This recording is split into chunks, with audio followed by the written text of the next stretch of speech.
జై వైశ్య సభాధ్యక్షులు మిత్రులు తెలంగాణ ఉద్యమ సహచరుడు పిడమర్తి రవి గారు, వేదిక మీద ఉన్నటువంటి వివిధ కుల సంఘాల నాయకులు, ప్రజా సంఘాల నాయకులు, మానవత్వంతో ఆలోచించేటువంటి విచ్చేసినటువంటి మంచి మిత్రులందరికీ, మీడియా మిత్రులకు అందరికీ కూడా తెలంగాణ ఉద్యమం తెలుసు.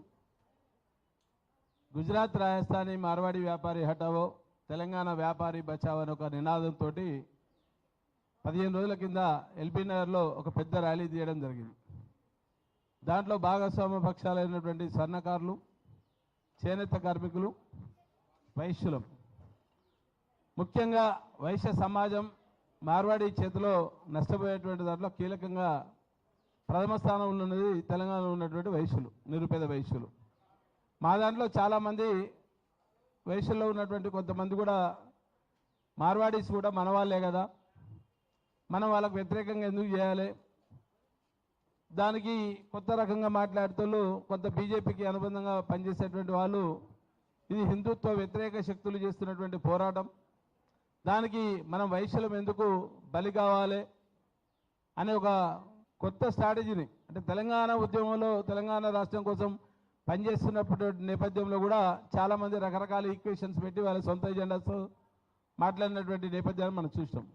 ఒక నికార్స్ అయినటువంటి తెలంగాణ ఉద్యమకారునిగా 14 సంవత్సరాలు తెలంగాణ రాష్ట్రం కోసం 2001 నుండి తెలంగాణ రాష్ట్రం సాధించేంత వరకు నిజాయితీగా నిబద్ధతతో పనిచేసినటువంటి నేపథ్యం ఉంది. కాబట్టి మళ్ళొకసారి ఎల్బీ నగర్లో అంతకుముందు జరిగినటువంటి టీవీలలో ప్రసార మాధ్యమాల్లో జరిగినటువంటి చర్చలు, తెలంగాణ ఉద్యమాన్ని అవహేళన చేసినటువంటి సందర్భంలో సేమ్ అదే యాజిటీస్గా ఈ మార్వాడి గోబ్యాక్ నినాదాన్ని కూడా కొంతమంది వ్యక్తులు అవహేళన చేసుకుంటూ మాట్లాడినటువంటి నేపథ్యంలో ఎల్బీ నగర్లో ఒక కీలకంగా అత్యధికంగా నష్టపోయేటువంటి జాతి ఏదైతుందంటే వైశ్య జాతి. కాబట్టి తెలంగాణలో దానికోసం అని చెప్పి మా వైశ్య వికాస వేదిక నుండి ఒక కార్యక్రమం తీసుకున్న మిత్రులారా, వైశ్య వికాస వేదిక అనే ఒక సంస్థని 2018 నుండి పనిచేసుకుంటూ వైశ్యుల కోసమే పనిచేస్తున్నటువంటి నేపథ్యంతో తెలంగాణ ఉద్యమంలో కేసీఆర్ గారితో ఒక సందర్భం వచ్చినప్పుడు ఆంధ్ర గో బ్యాక్ అంటాం, దాంతోపాటు మార్వాడీల పైన గుజరాత్ రాజస్థాన్ మార్వాడి హటావ్ అని ఒక నినాదం తీసుకోవాలని చెప్పి కేసీఆర్ గారితో చర్చల సందర్భంగా చాలాసార్లు మాట్లాడడం జరిగింది. కానీ ఆ రోజు ఉన్నటువంటి పరిస్థితుల్లో మనకు నీళ్లు, నిధులు, నియామకాలు ప్రధాన శత్రువు ఆంధ్ర వాళ్ళే రాజకీయంగా, భౌగోళికంగా వాళ్ళనే తరిమికొట్టాల్సినటువంటి పరిస్థితి ఉంది. తెలంగాణ రాష్ట్రం వచ్చిన తర్వాత ఈ గుజరాత్ రాజస్థాన్ మార్వాడి వాళ్ళ సంగతి చెప్పొచ్చు అని చెప్పి చెప్పినటువంటి నేపథ్యంలో మేము మాత్రం ఆ నినాదాన్ని ఎక్కడ కూడా వదలకుండా మా కమ్యూనిటీకి సంబంధించినటువంటి తెలంగాణలో ఉన్నటువంటి వైశ్య సామాజిక వర్గంలో సంబంధించి ఎక్కడ సమావేశాలు జరిగినా 2023 అక్టోబర్న సరూనగర్ ఇండోర్ స్టేడియంలో ఒక పెద్ద బహిరంగ సభ చేస్తే అక్కడ కూడా మార్వాడి హటావో తెలంగాణ వైశ్య బచావో అని ఒక నినాదం తీసుకున్నాం. దాని తర్వాత రీసెంట్గా పోయిన నెలలో ఆగస్టు 3న నాంపల్లి ఎగ్జిబిషన్లో దాదాపు ఒక 5-6 వేల మంది మా వైశ్యులతోటి సమావేశం పరిచినటువంటి నేపథ్యంలో కూడా ఈ మార్వాడి హటావో తెలంగాణ వైశ్య బచావో అనే కార్యక్రమం తీసుకున్నాం. ఇదేదో కొత్తగా వైశ్య సంఘాలకు వెళ్ళి తీసుకున్నటువంటి నినాదం కాదు. మా వైశ్య కమ్యూనిటీలో ఉన్నటువంటి సోదరులు కూడా ఈ వేదిక ద్వారా మరొకసారి చెప్తున్నా, ఇది ముందే తీసుకున్నటువంటి నినాదం. శత్రువు ఎవడనేదేమో ఆంధ్ర పాలకులు మనకు క్లియర్గా కనిపించారు. తెలంగాణ ఉద్యమం కోసం పనిచేస్తున్నటువంటి నేపథ్యంలో మనకు ప్రధాన శత్రువు ఆంధ్రోళ్ళు అనేది మనకు తెలుసు.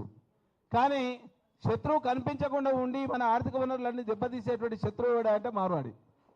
ఒకప్పుడు మనం ఈస్ట్ ఇండియా అన్నాం, బ్రిటిష్ ఇండియా అన్నాం, కానీ గుజరాత్ రాజస్థాన్ ఇండియా అనేది కొత్త నేర్చుకుని ఇప్పుడు గుజరాత్ ఇండియానే పరిపాలిస్తున్నది మనం.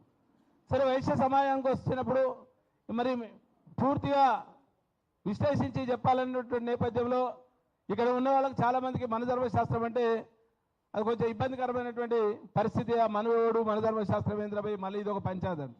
కానీ అగ్రవర్ణం అని చెప్పుకున్నటువంటి నేపథ్యంలో బ్రాహ్మణులు, క్షత్రులు, వైశ్యులు, శూద్రులు అని చెప్పేటువంటి క్రమంలో మేము వైశ్యులుగా పరిగణించినాం. వైశ్యులం హిందువులో ఒక భాగమే. ఒక పెద్ద మనిషి మన చెప్పిండు, హిందువులు ఎట్లా మీరు కారు కదా, మీరు హిందువుల మీద పోటీ చేస్తున్నారు, దాడి చేస్తున్నారు, అది ఎట్లయితుంది, వాళ్ళు హిందువులే కదా, రోహింగ్యాల మీద మాట్లాడాను. అయ్యా మేము వైశ్యులం, సంస్కృతికి వారసులం, వైశ్యులం. ఇంతకుముందే రవి చెప్పిండు, గుడిన కాడనో, బడున్న కాడనో, సాగున్న కాడనో, సమర్థున్న కాడనో దేనికైనా ముందుండేటోడు కోమటోడే గ్రామాల్లో. నువ్వు సాయంత్రం పూటకింత మందాగి పోతావు నాకెట్లకి వెళ్ళి పోతావు కూడా, ఏ కొంటాడారు ఎందుకు రాబోయే పైసలు ఇవ్వలేదు, ఖాతా ఇయ్యాలని తిట్టి మళ్ళీ పొద్దున ఖాతాకు వచ్చేటువంటి సందర్భాలు ఉంటాయి. అంటే మానవత్వం, మానవ సంబంధాలు ఎన్ని ఆర్థిక సంబంధాలు అయినా కానీ కడుపులో పెట్టుకొని చూసిన వాళ్ళు వైశ్యులమే తప్ప రాజ్యాధికారంలో మీతోటి మేము పోటీ లేదు, మాకు మీకు పోటీ లేదు. రాజ్యాధికారంలో పోటీ ఉన్నటువంటి కొన్ని ఉత్పత్తి కులాలు ఇంకా వేరే ఉండొచ్చు, కానీ మీరు మేము మనం కలిసి పనిచేసినటువంటి నేపథ్యం ఉన్నది. సరే, మహాత్మా గాంధీ గారిని తీసుకుంటే ఫస్ట్ అర్జున వాళ్ళకి వచ్చినోడు ఎవడా అంటే కొమటోడే వచ్చాడు. సాంస్కృతిక వారసులు మనం అదే చెప్తున్నాం, ఒక కల్చర్ని కాపాడిన దాంట్లో మేమున్నాం. సరే, దాంట్లో కూడా కొంత భాగంగా తెలంగాణ ఉద్యమంలో మాట్లాడినప్పుడు మేమంతా బీసీ బహుజన బిడ్డలో పోయినామని చెప్పాము. మేము నిజాం రజాకార్లకు వ్యతిరేకంగా పోరాటం చేసిన దాంట్లో కూడా మా వైశ్యులు కీలకంగా ఉన్నారు. ఒక బాసవ మానయ్య ఉన్నాడు ఆందోళన నియోజకవర్గంకి వెళ్ళి, ఆయనకు ఉరిశిక్ష చేసిండు. ఒక జైన్ మల్లయ్య ఉన్నాడు, ఒక సామాజిక విప్లవ నాయకుడు. తెలంగాణ ఉద్యమాన్ని సజీవంగా కాపాడినటువంటి తెలంగాణ ఉద్యమం మళ్ళీ అవసరం అని చెప్పి భువనగిరిలో ఒక జనసభ పెట్టిన దాంట్లో కీలకంగా ఉన్నటువంటి ఒక జైన్ మల్లయ్య మా వైశ్యుడే. తెలంగాణ ఉద్యమంలో 3 విద్యార్థులు చనిపోయినటువంటి సంతోష్, కార్తీక్, ఇంకో అబ్బాయి ఉన్నాడు.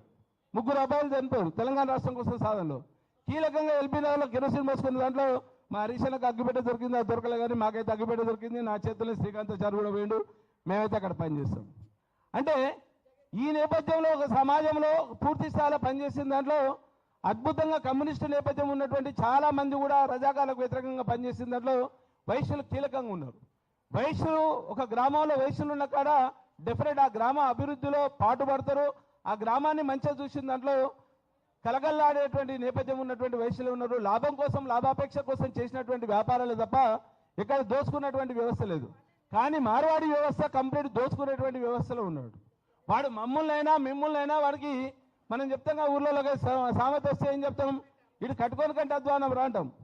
అంటే మనము వ్యాపార పరంగా చేసేటువంటి కటిక కావచ్చు, వాళ్ళు మనం మటన్ షాపులో, చికెన్ షాపులో పెట్టి అమ్మేటప్పుడు కనీసం నీళ్ళు పోసినా మనం చేస్తాం.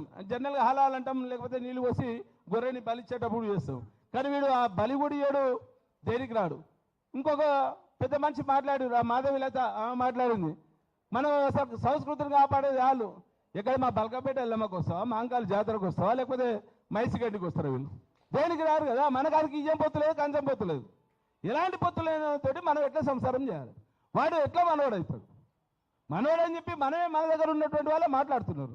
సేమ్ తెలంగాణ ఉద్యమానికి ఎగ్జాంపుల్కి ఇంతకుముందు మన మిత్రులు మాట్లాడినట్టు లింకు వేసి మాట్లాడతారు.